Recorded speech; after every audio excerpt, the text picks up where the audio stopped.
Welcome to Season 2 of the Talkin Yotes podcast. Don't forget to drop them. Here is your host, Jason Bird. Hey everybody, welcome to Talkin Yotes. Today we are down here in Kansas doing some night hunting down here. We put on our Facebook page, we're going to be doing a Q&A podcast. Got a lot of good questions that came in from our followers on our Facebook page and folks around my area and Reed's area that had some questions to ask to us. So, as you can see here, we got Reed with us and yes, sir. Here ready to in rock Kansas, and roll. Here in the great state of Kansas. Beautiful state for sure. 100% agreed. Well, before we get into it, let's talk about our first night here in Kansas. Sounds good to me. So we went out last night, got here at about 7 or so. Yep. Got all ready to roll, went out. Man, just like any of our tournaments that we've entered, we fought pretty high winds. Yeah, it was brutal, but we stuck her out till 3:30. Yep. Did 5 or 6 stands? Yeah, something like that. Yep. And killed one right off the get-go on the first stand, which was fabulous. I didn't even hear anyone saying that there was a coyote coming in. I was more worried about what was coming next on the caller, and all of a sudden, 11 o'clock. I'm like, well, whatever. Boom, boom. And I'm like, whoa. Yep. There's a dead coyote. Yep, so I got my first Kansas coyote, and hopefully tonight Reed will be able to knock down 10 of them. Now I can't take them all. But yeah, so we saw quite a few last night. I was very impressed, especially in this high wind. So, well, without further ado, we will get into the podcast, the Q&A podcast. The first question I'm gonna put on here, because this was the one that got commented on the post. I'll let you go first on this one. What has been your worst hunt, Reed? Worst hunt. I don't really ever have too many worst hunts. It's just the things that make the night just crap. Oh, worst hunt, but probably one of my funnest hunts was when me, you, Briar, and Tyler and Rachel were out in the field and started downpouring rain on us. Had some luck with a couple coyotes, but it was still fun, but we had to quit our night early. We were soaking wet, but it was fun. How about you? Yeah, I would say that one was a pretty rough one. Yeah, I'll say I like to think that every time we go out, we try and learn something new, learn something different. Yeah, I think the worst ones that we've had, I would say, would be for any of the times we've gone out where weather's moved in and weren't expecting it. Probably any of our tournaments we've entered. Any of the tournaments we've entered have been pretty rough. Yeah. I can't say I've had like a really like memorable worst hunt. Yeah. I mean, never really a worst time. It's always fun getting out. Yeah, definitely. I don't know that there's any that have really topped my overall list of like worst, besides, weather coming in. And having to deal with that. And our world famous quote that always gets thrown around is, "Oh, the wind's gonna die down." The wind's gonna die down. Thanks to Tyler on that one. Yeah. 2 o'clock, it's gonna die down. Tyler, it's 2. No, I think it's gonna be 3. It's gonna be 3. Next thing you know, we're wrapping up our night because hats keep getting blown off, or just finally tired of it hitting your face. Yeah, it's I would say that's overall worst hunts that I've had, Reed's had. Yep. Never broken anything while we're out hunting. Never broken any gear. Okay, yeah, I say that was probably one. Okay, now we're we're getting in the archives there. Now, that was probably one of my worst moments where it's like, all right, running over Tyler's X24. Yep. The old X24 does not hold up to an F-150. Just a disclaimer. Yeah. So the next one that we got here, Our buddy Colt asked this question. Who's the better shot? I'm saying you. Well, since you got the bolt, Yeah. a bolt rifle, Yeah. you have made some hell of a shots, especially that one the other night at 907 yards. You were inches from that dog. Yep. But yeah. See, I've got that 6.5 for the most part dialed in. I still need to take it up to the range, and I want to get it 110% dialed in to where I can take those. You gotta get some hand loads now for it. Yeah. Everybody I've talked to and anybody that's listening or watching this, if you have any recommendations for what hand loads to use, what you've found that works great, let me know. We can cook you up something fierce. Or say, Reed, you're good at all that reloading stuff. I've never really dug too much into it. Oh, it's a game changer for sure. Once you start getting out to that longer range, feel a lot more confident. Yeah. Say that going back to that 6.5 shot that was 904 yards. 904. And I used some French on that video. I was, we're getting close to being wrapped up on we're kind of giving them a break for the denning season. I'd say this weekend, at least for me, will be kind of most likely be my last weekend for. As far as hitting it hard. As far as hitting it hard. March 31st or April 1st is normally kind of my time to wrap it up. Yep. It starts to get a little difficult. You got to get in tight on them, but sometimes you can find one unfortunate one to come in and ruin its day. Yeah, definitely. Yeah, say that. So I think this Kansas trip will be the wrap up of our hardcore all-nighter, seasons. late night. Yep. Yeah, definitely. But I do plan on trying to. Reed and I've been talking quite a bit on regards to maybe trying to hit them in the summer a little bit. Yeah, something to think about. I got a couple spots back home I could try here and there, but won't hit it near as hard in the summer. Yeah, definitely. See, I know we both got the great experience of meeting Joe Worth over at the Deer Classic in Iowa. Yeah. And I don't know how much you said to him about it, but I told him. I told him plan on it either sooner rather than later. Yes. The shotgun hunting in the cornfields, that looks like a blast. Yeah, I got that beautiful side-by-side that I want to take out and try and smoke a coyote or two with it. Yeah. The next question that we got, obviously most of our podcasts we are pre-recording. And some of the newer podcasts that have been coming out, I've still talked quite a bit about my 5.56, and that's what I've been running. I have now been up to the 6.5 Creedmoor, but yeah, bolt gun. The bolt gun. Yep. The next question is updated gear. If you're spending time outdoors, you need gear that actually keeps up, and Reese Outdoors delivers. Their chest packs are straight up badass, tough, comfortable, and built to keep your essentials right where you need them. No digging, no slowing down, just grab and go. Whether you're hiking, hunting, or out on the water, Reese Outdoors chest packs move with you. Want one? Reach out to us on our Facebook page at Midwest Coyote Pursuit and get yours. What are we running as far as tripods, scopes, guns, all that good stuff? Reed, I'll let you take over on that one.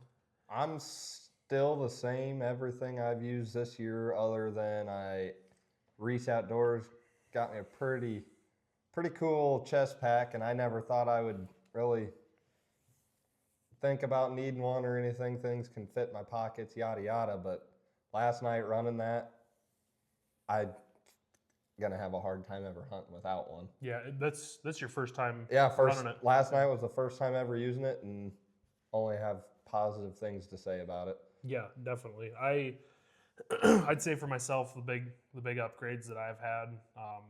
You've had some big ones. I've gotten the Lumi H35R for a rangefinder monocular.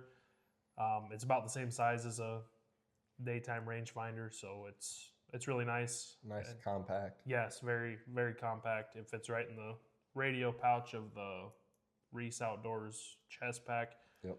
Which again, I told Reed going up to this trip to Kansas that chest pack is a game changer, and Yeah. he got first hands and first eyes on it this last night, and Yeah, I'm gonna have a hard time ever hunting without one, I think. yeah, definitely. Having everything just right here. Yeah. Collar slipping in, monocular. Yeah, and then my scope I've upgraded to the S75R for knock picks. Absolutely love it. The monocular is also a knock picks. Still running the pitch black thermal tripod with the Chief leveling head. I've got the kill switch from Reese Outdoors on my tripod. I'm very impressed with it. I was saying, you've put that thing to work so far with it. It's a very simple idea, but it gets the job done. We had that coyote barreling in last night, and he was actually coming right towards Reed, right to the call, and we were kind of in a tough spot. I was to say wind. That wind. The wind was a big factor there. How he came in, he was going to wind us super quick, but kill switch stopped him, and Jason put a great shot on it. Yes, yeah. And then speaking of gear, what's something we used last night that we've already, from the first minute of me having it on and using it, that we're going to be having next year? Yeah. So I should say I, and then when Reed and I hunt together, it'll be us. We are running the Fox Pro X360. It's incredible. Yeah. I mean, the sound quality is great on it. We obviously we were running the Freaks for quite some time. The sound quality is still incredible on that Freaks call. But we have decided to go with another route, testing out some new gear, being able to be a little bit more open on what we can test out. And so we're going to be running the 360, and it's the subwoofer on the bottom is the fights on it. Yeah. It's incredible. Yep. And then what else did we use last night as well? After the first minute of using it, I was ready to buy a set. Oh, yes. So guys that we were hunting with, Barry and Shane, want to give them a shout out. They're super great guys. They're very great hosts. Yes. Great dudes. Incredible hosts. I've never had any experience with them. I've heard a lot of people I've had on the podcast and people I've talked to through the page run them. Yep. But they're calm headsets to where you can sit and talk. We can kind of spread out a little bit more. Space out a little more.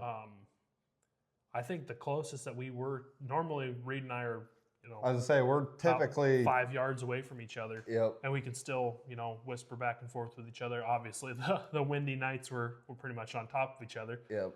But I think the closest we were together last night was 15 yards. I was going to say, we got to spread out a little bit more. I think that opens up as far as if coyotes come in at a goofy angle or something. Definitely. You're spread out a little more, got a little closer range on them. Yeah, definitely. And being able to communicate back and forth, just kind of chuckling while you're out calling too. That's my favorite part. But. Yeah, they're incredible units.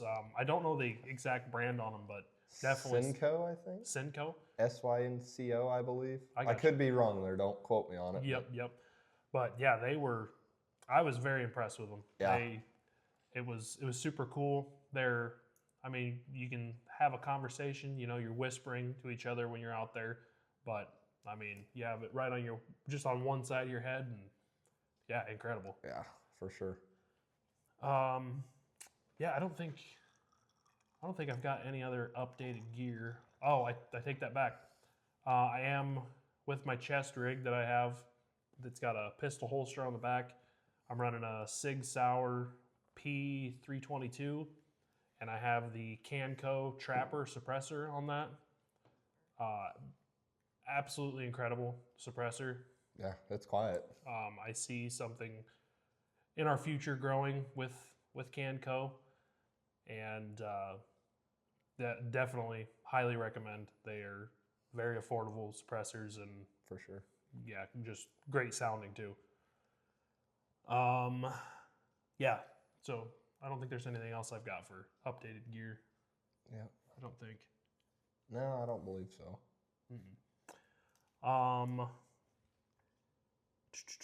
The next question that we got here: any more traveling for coyote hunting or any other predator hunting that we've got planned this year? Well, besides for Kansas this trip, and possibly a trip this summer if we can plan one out. I don't know what next fall's looking like, but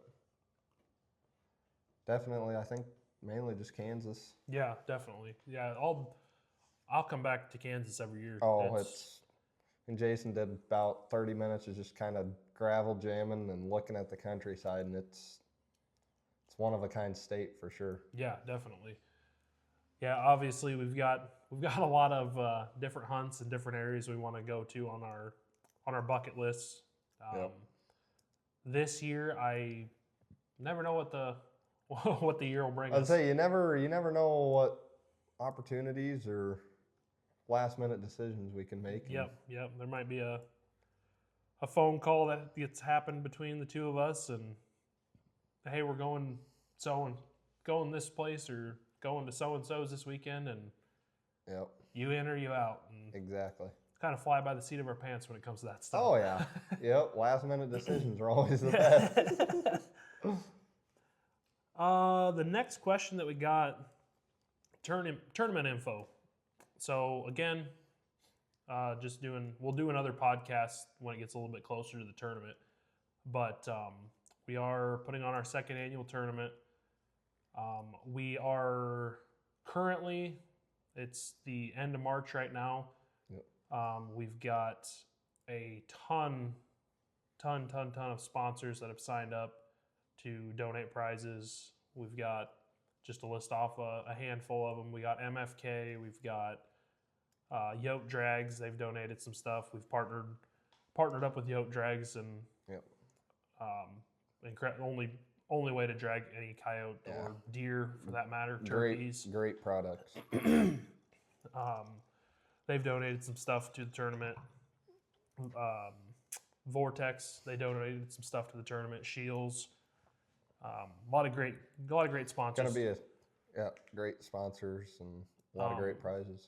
Yeah. As for the tournament, again, there will be a more in-depth podcast at a later date, a little bit closer to the tournament, and obviously follow our Facebook page if you want to get in on that tournament. There's an event posted or pinned to the top of the Facebook page. The location, we're still trying to decide. Last year we had it at my home base, and I see that being possibly a little bit more of a pain in the ass this year. Yeah.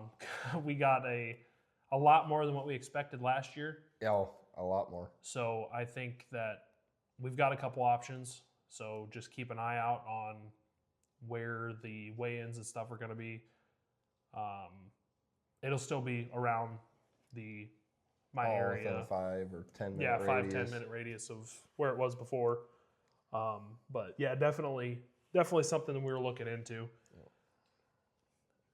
Again, so we're gonna have a later podcast that has more information on the tournament. So that's covers that question for now.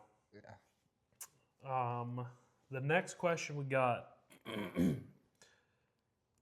heaviest coyote that we have shot. Hey everybody, just wanted to take a quick minute to tell you about our partnership that we have with Vika. They're a premium clothing line designed by outdoor enthusiasts who are passionate about hunting and the outdoors. If you have any questions on them, don't hesitate to reach out to us directly on our page or check them out on their website at vika.com. Now, back to the podcast.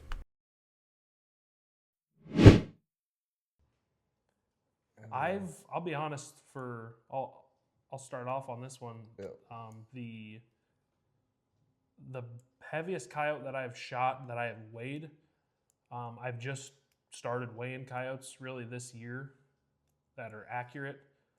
And mine was just shy of 38 pounds.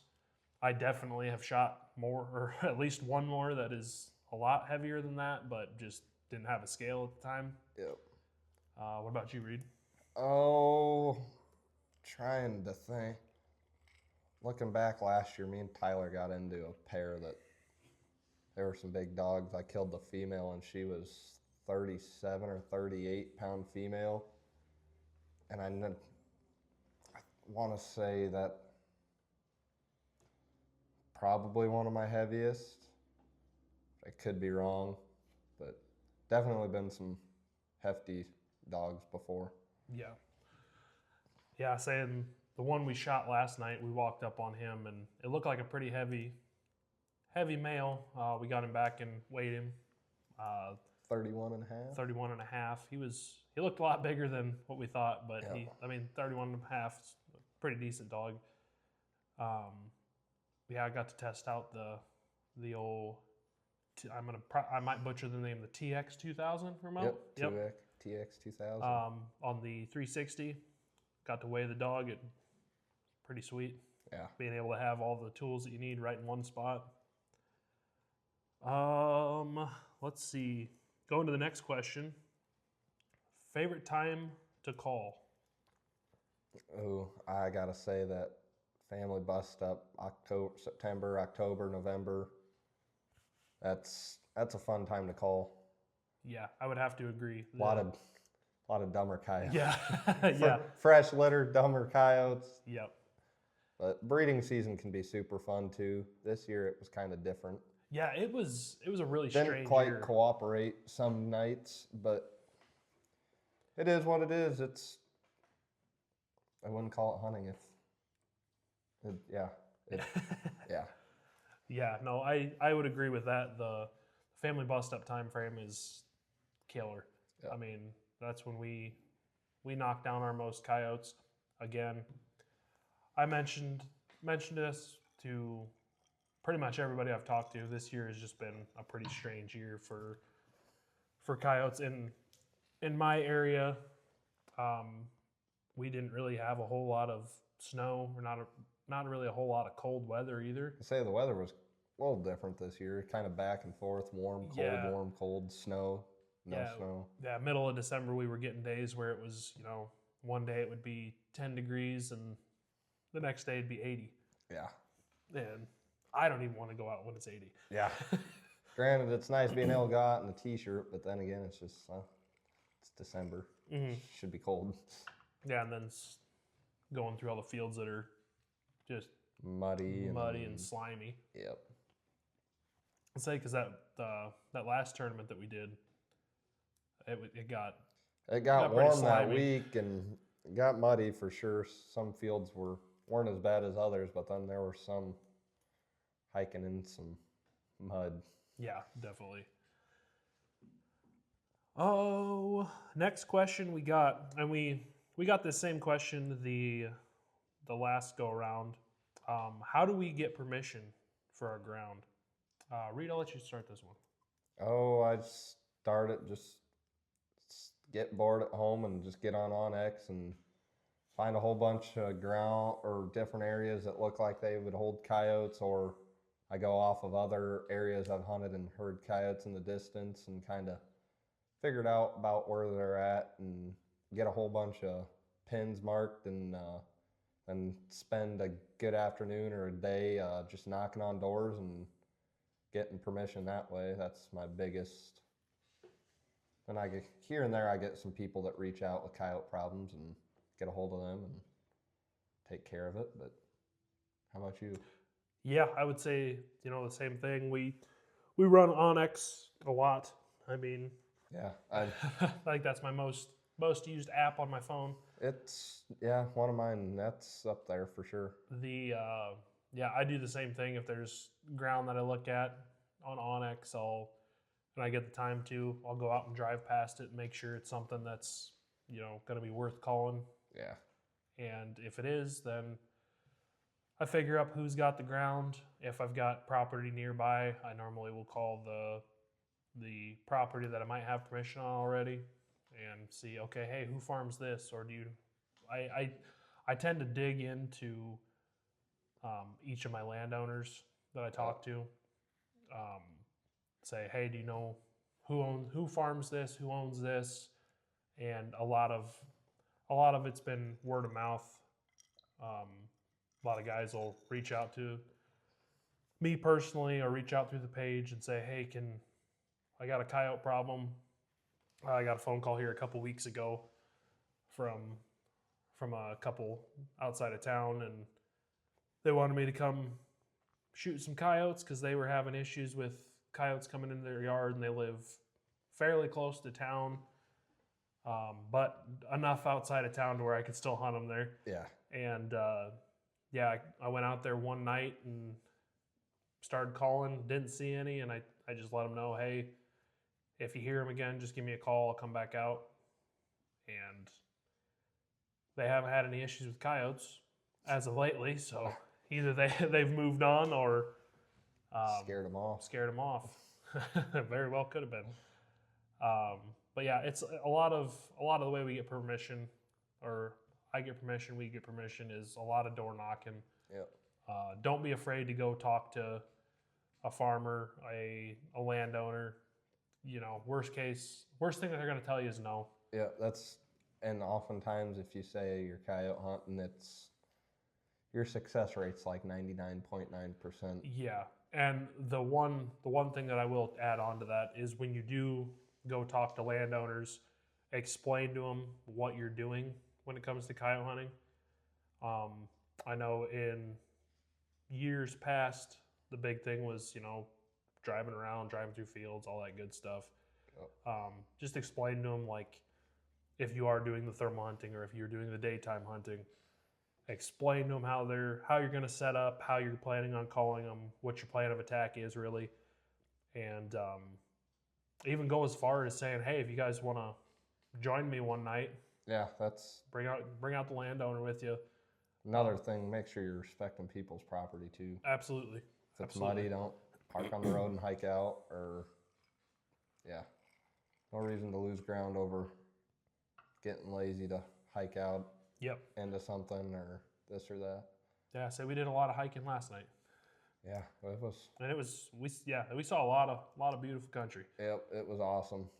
Heard some pretty sketchy stuff too. I don't know. Yeah, there was one sound. I don't know what it was, but I don't get freaked out about things in the dark. But yeah, that screech or whatever, it wasn't an owl, and I don't know what it was, but it made the hair on my neck stand up and put my head down and keep hiking.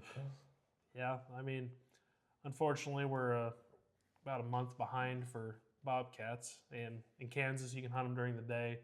Would like to come back down here and maybe try some day stands for cats, because there's a lot of ground that we passed that I was like, God, I bet there's a ton of cats in there. Yep.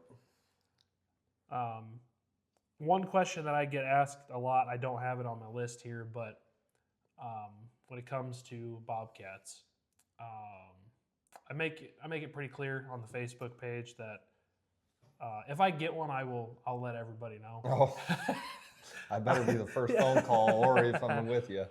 I did not get a cat this last season. I saw a handful of them. Most of the season I was running the 640, the Rico 2 640. There was a couple that I saw that were either I had clients with me and they were going after bobcats, or I couldn't 100% identify them. I had some issues with some equipment issues, and I had to adjust some stuff around, and I looked out in one field and saw, or up on a hillside behind a tree, I thought it was an owl sitting in a tree. Again, couldn't completely identify what it was where I was standing. Turns out it was a bobcat. When I had to go adjust some equipment, I lifted my binocular up, and there he goes, walking away. It'd have been an easy shot, but that's why they call it hunting. Yep, exactly.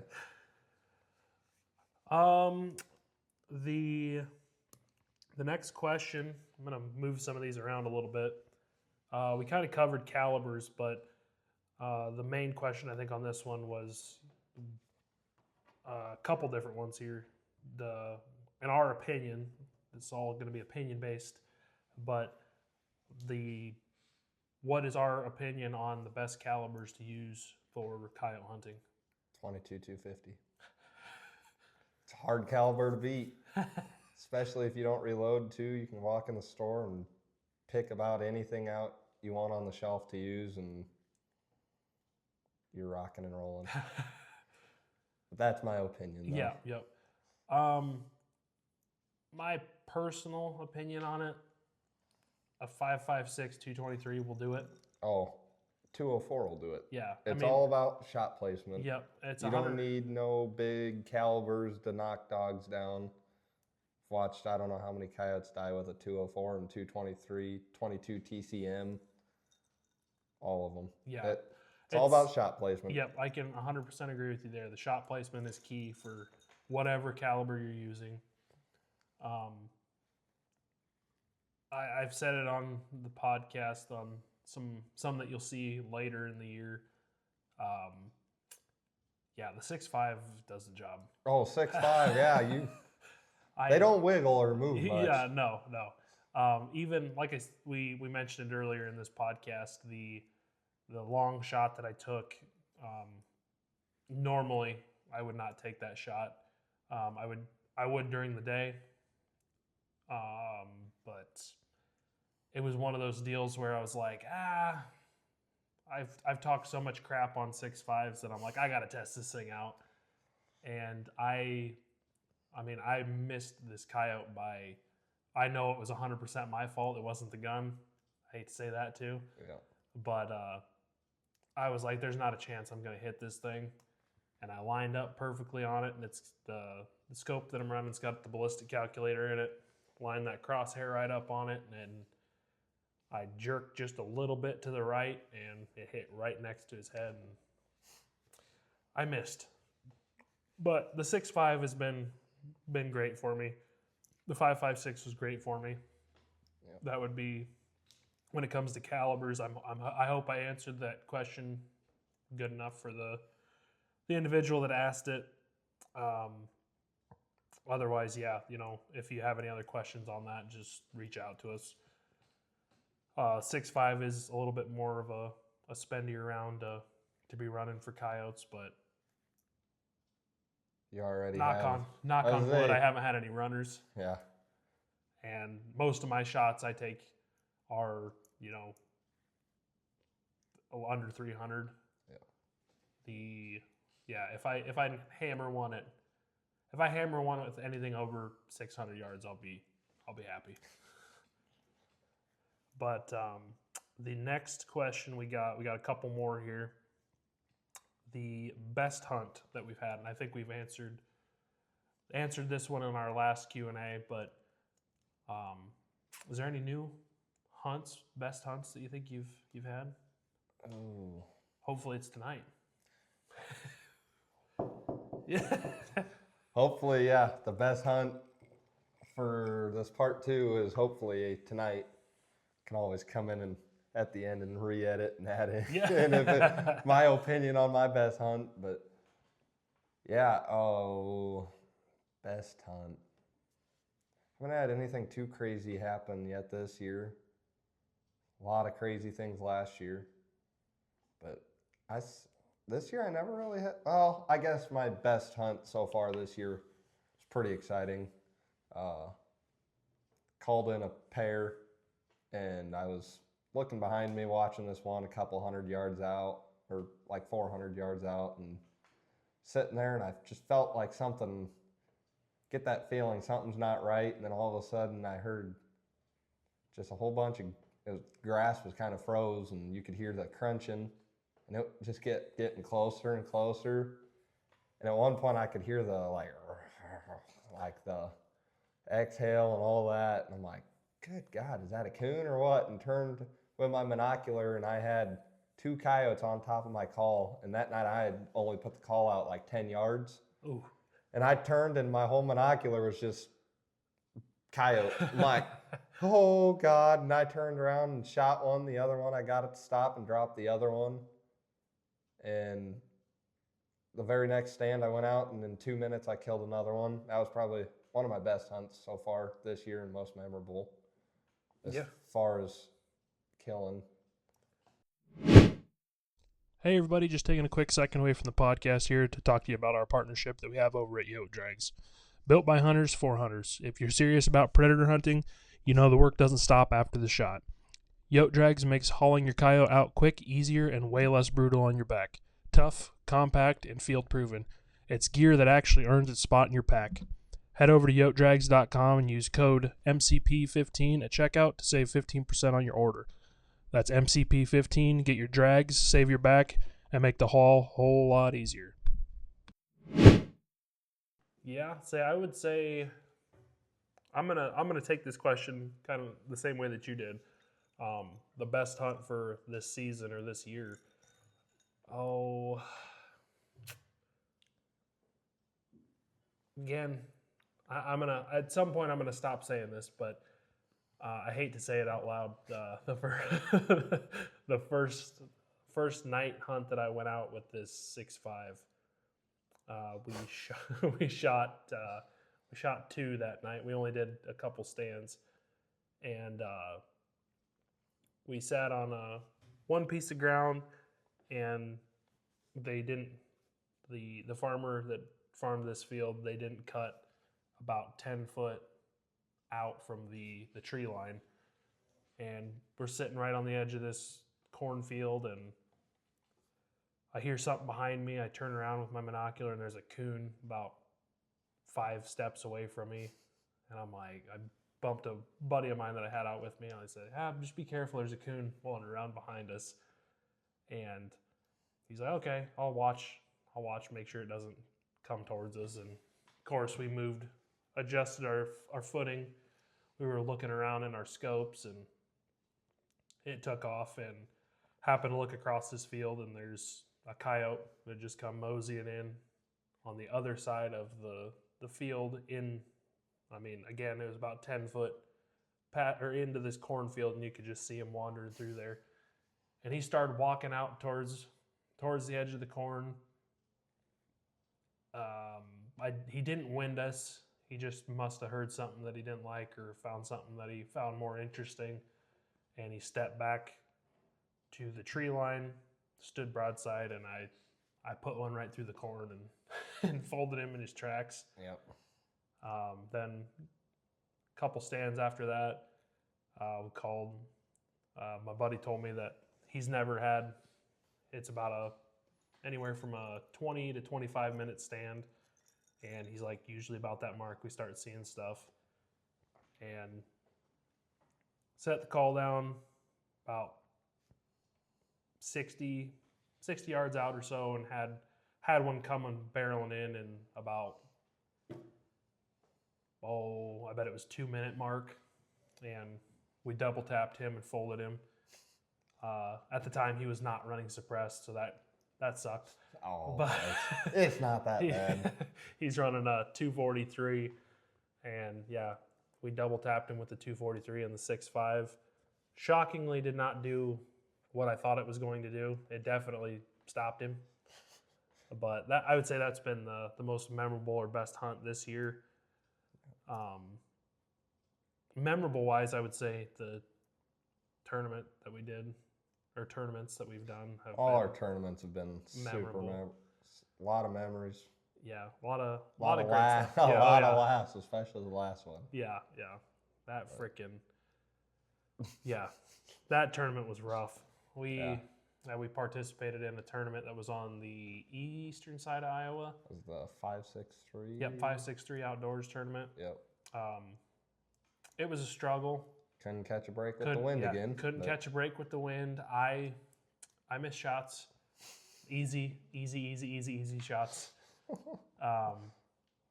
I have the full video of that, and I think I ended up erasing it because I was like, I just can't watch this.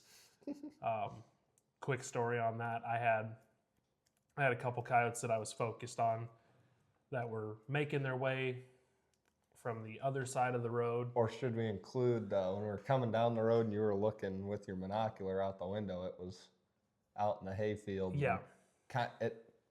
just kind of walked into the timber. Yeah. So we had one that walked into the timber. So it wasn't far. Yeah, no, it was not far. So we pulled into this stretch of property,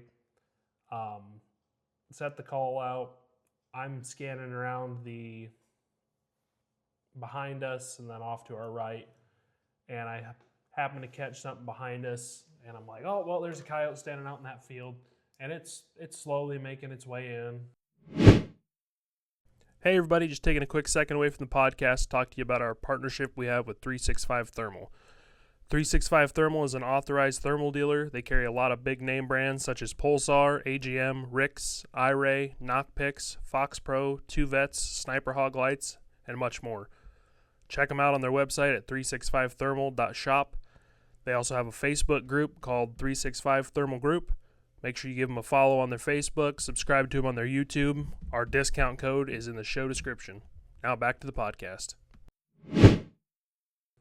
And I ranged it. Last time I ranged it was, I think it was 325. And he was still coming in, but I'm obviously here in Iowa. We can't shoot over roadways. So it was just kind of observing it. Yep. And Reed whispers over to me, there's a coyote right in front of us. Jason didn't realize, like, right in front of us meant In front of him. right in front of us. Yeah. I was like, what? He's like, there's one right in front of us. It's coming around to you. And so naturally I turned, made a super rookie mistake, and I followed him. We had a tree sitting right in between us, and I followed him right past the tree, and he came right to my right and got him to stop. And I was not thinking. It was late. I had not re-ranged, and now since then I have now adjusted my ballistic calculator on my scope to where it does not move my entire crosshair. It just moves. It just puts an extra dot on it. I did not re-range it, so I was still set for the 325-yard coyote that I ranged earlier. And it could have been 45 yards. I just right over his back. And I wasn't even in my scope or nothing. I was in my binocular. I'm like, oh gosh, Jason, this is gonna be an awesome video.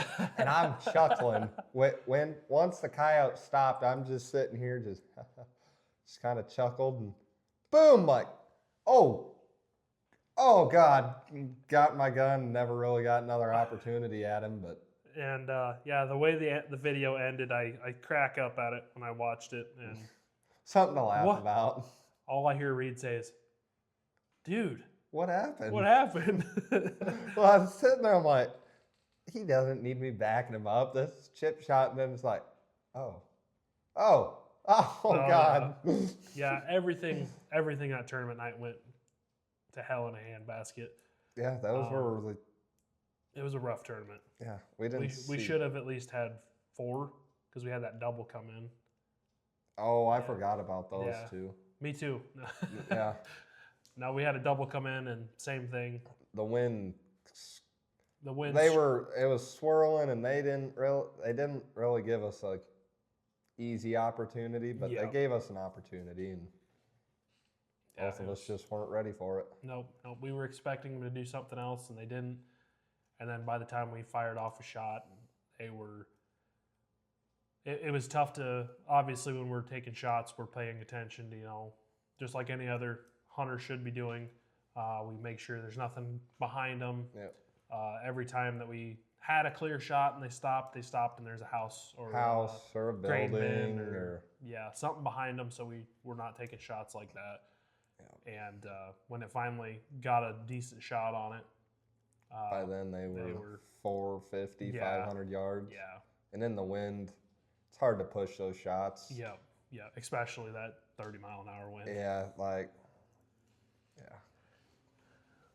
Okay, so the last question that we got here, and we'll wrap up this bad boy, and then we're going to be heading over and enjoying some great food. That's what I think that's the only reason I came to Kansas was that great barbecue from Barry. Yes. We're going to be heading over to go grab or have some supper.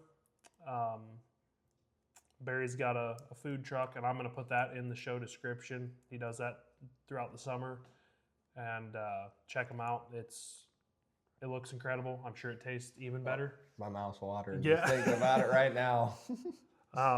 But the last question we got here is the best thing that we have learned when it comes to coyote hunting is how I'm taking that question. We'll answer it a couple different ways. What best thing that we learned from starting the page, starting the podcast, whatever. But we're going to start off with best thing that we've learned coyote hunting. Yep. As far as hunting goes, it's every time I'm out, it's something new I watch a coyote do or react to something. But something I keep in the back of my head 99.9% of the times when I'm out is just patience.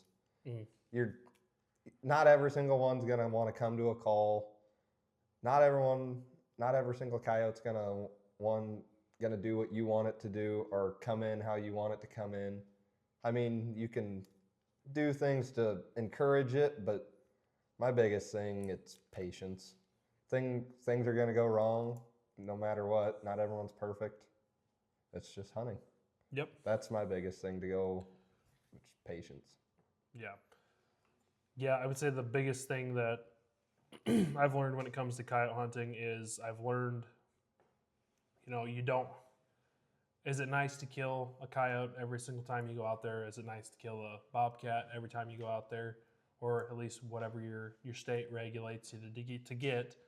I wouldn't know on the bobcats, obviously, but the biggest thing that I've learned is like being able to, the nights that you get skunked and you see them, but they won't come in. The nights that you go out there and you get to just observe what they're doing at that point in time in the year.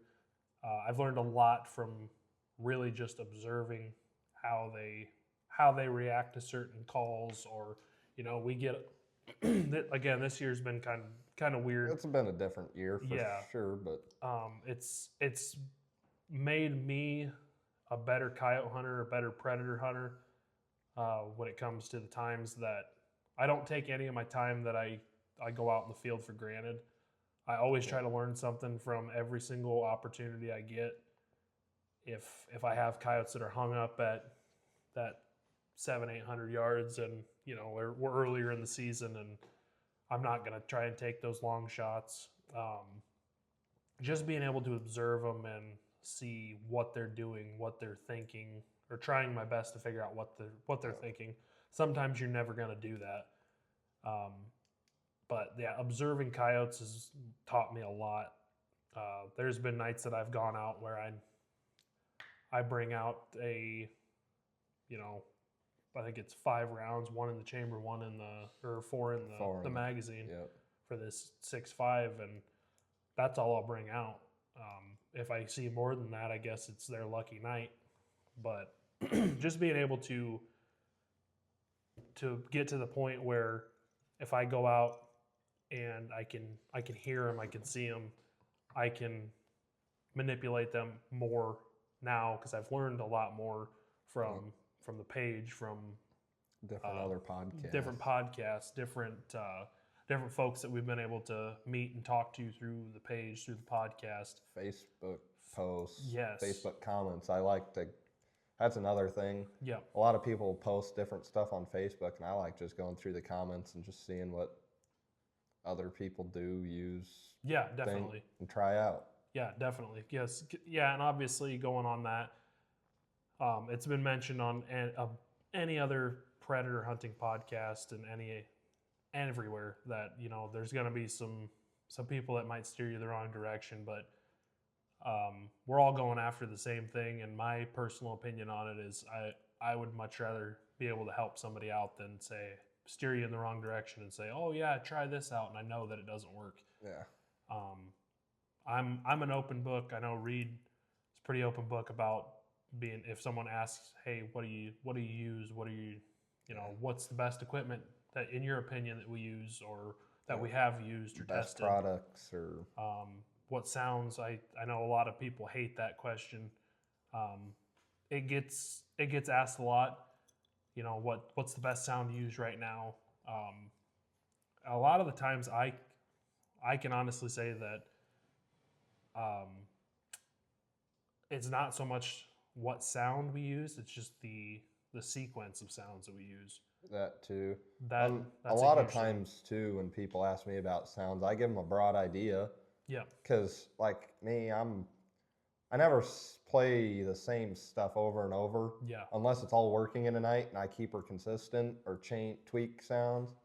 There's some that ask named every sound, and it's like, well, I'd tell you, but I don't. 90% of the time, I don't run the same sounds. Right, and that brings up another good point of, you know, just because you are having success on one sound or one sequence doesn't mean you're going to have the same success the next night. Yeah. Oh, yeah, for sure. Yeah, one big thing that I've really learned over the years is that you could go out there and you could run fights all night and you're hammering coyotes. You're dropping them every stand. You're seeing them every stand, whatever the case may be. And you're like, all right, yeah, you're set on that mindset that You got it figured out. I got to figure it out. This is easy.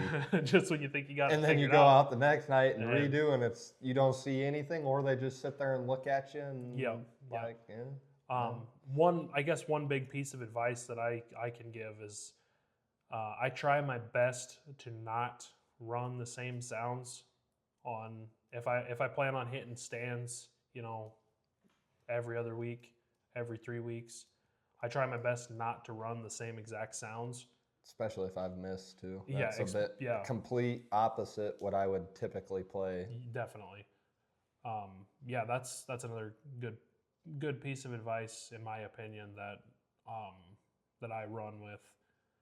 Don't run the same sounds if you've missed coyotes, if you've well, sometimes they might come back to them, but yeah, it's definitely the whole coyote hunting, predator hunting is a learning curve every time you go out. If you don't learn something when you go out coyote hunting, you're not doing it right. Yep. Well, that is all of our Q&A questions. I know the last one was a lot longer.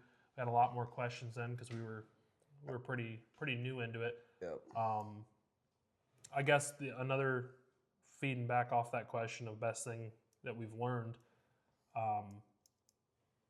when it comes to like podcasts and the page and all that good stuff. I think the biggest thing that I've learned is, you know, if there's something that you love to do and something that you feel that you're passionate about, just go for it. Yeah, don't let someone steer you in the wrong direction or bring you down about it. Yeah. Do it. Absolutely. If it works, it works. If it doesn't, it doesn't. Exactly. Don't let someone ruin your day because they don't think you could make it when, you do your thing, enjoy it. Yeah, absolutely.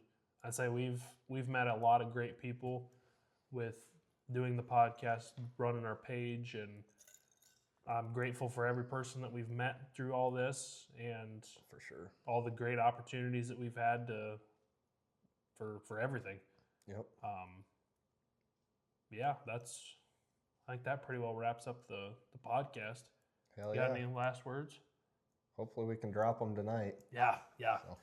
Yeah, say it'll be a really calm night, so should be a good night for hunting. Yes, sir. All right, well. Let's get it. Yeah. Appreciate everybody for listening.